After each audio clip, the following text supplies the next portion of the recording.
Ayup Woodlanders, what is the best strimmer attachment for grass? That's a good question. Over the years I've used a number of attachments for strimmers or brush cutters. Cutting a long story short, the best one I've found so far is the Oregon Jet Fit head with the Techniblade nylon blades. I've used all sorts from blades to nylon line in a bump feed head.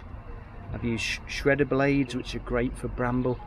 But if you're dealing with grass, which is one of the hardest, so things like grass, nettle, docks, the kind of things you see along the side of a roadway. This field is a classic example. Really thick, hard, tough grass. We're in the middle of June, so that's made it no easier.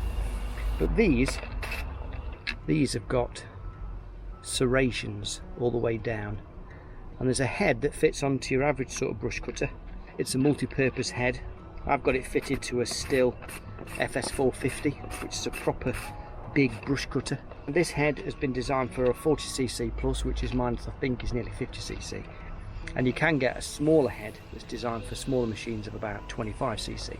And it's a slot loading system, works on a ratchet, so you push them in, they just click in place, and then once they've worn down and expired, then you just change them out, then pull them out, change them out.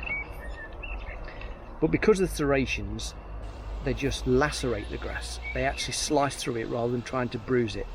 And I've yet to find a better product for grass. It will tackle bramble, but better green bramble as opposed to thick hardwood, 2-year-old wood.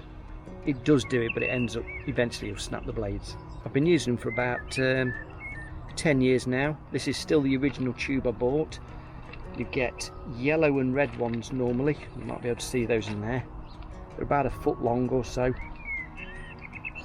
Yellow and reds are the standard ones. I've got grey ones in there, which are for the smaller machines. That's the head. You got 6mm is the yellows, 7mm wide is the reds. Little tip, you get a piece of sponge inside, and you're meant to hydrate that, which means put it in water, give it a squeeze out, and I can feel that that's got a dampness to it. What it does, it hydrates if you allow them to dry out, they go brittle. So I wholeheartedly recommend these for grass management. Another handy tip for these is always make sure that you leave about ½ an inch sticking out the back ends. This is the cut side, and I made the mistake of like, oh, we want maximum length, and I left this tucked inside. But when this snaps, this has got to be pulled out this way, and if you leave it too short, then you've got to try and push it, and because of the ratchet system, that can make that quite difficult. So always leave yourself ½ an inch so you can get yourself a pair of pliers, give it a pull, and you can change the blades. And believe it or not, that whole field that we've just been looking at on, well, 4 blades really, because I had 4 to start off with. They've gone.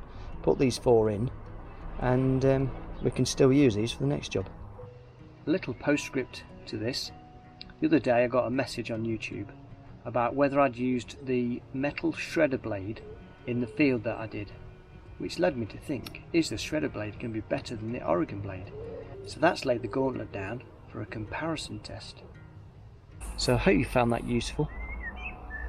If you're able to, leave some of these natural spaces to their own devices, but if you have to top grass, then you know the best tool for the job. See you on the next one.